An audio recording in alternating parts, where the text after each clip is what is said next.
Income ടാക്സുമായി ബന്ധപ്പെട്ട GTA രണ്ടാമത്തെ ക്ലാസ്സാണിത്. കഴിഞ്ഞ ക്ലാസ്സിൽ വരുമാനങ്ങളെ നിയമത്തിൽ തരംതിരിച്ചിരിക്കുന്നതിനെ കുറിച്ചും അവ ലഭിക്കുന്നത് എത്തരത്തിൽ ഉള്ളവർക്കാണ് എന്നതൊക്കെ നമ്മൾ മനസ്സിലാക്കി കഴിഞ്ഞു. നമുക്കറിയാം, ഈ വരുമാനങ്ങൾ ലഭിക്കുന്നത് വ്യക്തികൾക്കാണെങ്കിൽ അവർ നികുതി കൊടുക്കേണ്ടത് സ്ലാബ് റേറ്റിന്റെ അടിസ്ഥാനത്തിൽ ഒരു വർഷത്തെ വരുമാനത്തിന്, അതായത് ഒരു ഫിനാൻഷ്യൽ ഇയറിലെ വരുമാനത്തിനാണ്. ഈ സ്ലാബ് റേറ്റുകളിൽ കേന്ദ്ര ഗവൺമെന്റ് ഓരോ വർഷവും അവതരിപ്പിക്കുന്ന ബഡ്ജറ്റുകളിൽ മാറ്റങ്ങൾ ഉണ്ടായേക്കാം എന്നും പറഞ്ഞിരുന്നു. അങ്ങനെയെങ്കിൽ കൊടുക്കേണ്ട നികുതി ഏത് വർഷത്തെയാണെന്നും അതിന്റെ സ്ലാബ് റേറ്റ് എങ്ങനെയാണെന്നും മനസ്സിലാക്കണമല്ലോ. ഒരു ഫിനാൻഷ്യൽ ഇയർ ഏപ്രിൽ 1 മുതൽ മാർച്ച് അവസാനം വരെയുള്ളതാണ്. ഇപ്പോൾ കഴിഞ്ഞുപോയ ഫിനാൻഷ്യൽ ഇയർ 2020 ഏപ്രിൽ 1 മുതൽ 2021 മാർച്ച് 31 വരെയുള്ളതാണ്. ഈ പീരീഡിലെ ഇൻകം ടാക്സ് ആണ് നമ്മളിപ്പോൾ കൊടുക്കേണ്ടത്.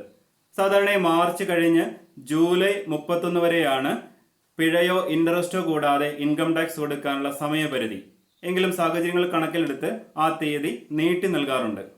ഇവിടെ നമ്മൾ ശ്രദ്ധ കൊടുക്കേണ്ട പ്രധാനപ്പെട്ട ഒരു കാര്യം എന്നത് ഇൻകം ടാക്സ് റിട്ടേൺ ഫയൽ ചെയ്യുന്നത് എപ്പോഴും ഒരു ഫിനാൻഷ്യൽ ഇയർ കഴിഞ്ഞതിന് ശേഷം തൊട്ടടുത്തുള്ള വർഷമായിരിക്കും. ഈ വർഷത്തെ ഇൻകം ടാക്സ് നിയമത്തിൽ അസസ്മെന്റ് ഇയർ എന്നാണ് വിളിക്കുന്നത്. ഇപ്പോൾ 2020-21 എന്ന ഫിനാൻഷ്യൽ ഇയറിന്റെ അസസ്മെന്റ് ഇയർ എന്നത് 2021-22 ആണ്. അതായത് 2021 ഏപ്രിൽ മുതൽ 2022 മാർച്ച് വരെയുള്ള കാലയളവ്. ഈ ഫിനാൻഷ്യൽ ഇയറും അസസ്മെന്റ് ഇയറും അഥവാ പ്രീവിയസ് ഇയറും അസസ്മെന്റ് ഇയറും അല്പം മനസ്സിരുത്തി തന്നെ മനസ്സിലാക്കേണ്ട കാര്യങ്ങളാണ്. കാരണം പലർക്കും ഇവ തമ്മിൽ മാറിപ്പോവാറുണ്ട്. ഇപ്പോൾ 2020-21 വർഷത്തെ സ്ലാബ് റേറ്റ് എങ്ങനെയാണെന്ന് നോക്കാം. ഓർക്കുക, ആ വർഷത്തെ അസസ്മെന്റ് ഇയർ എന്നത് 2021-22 ആണ്.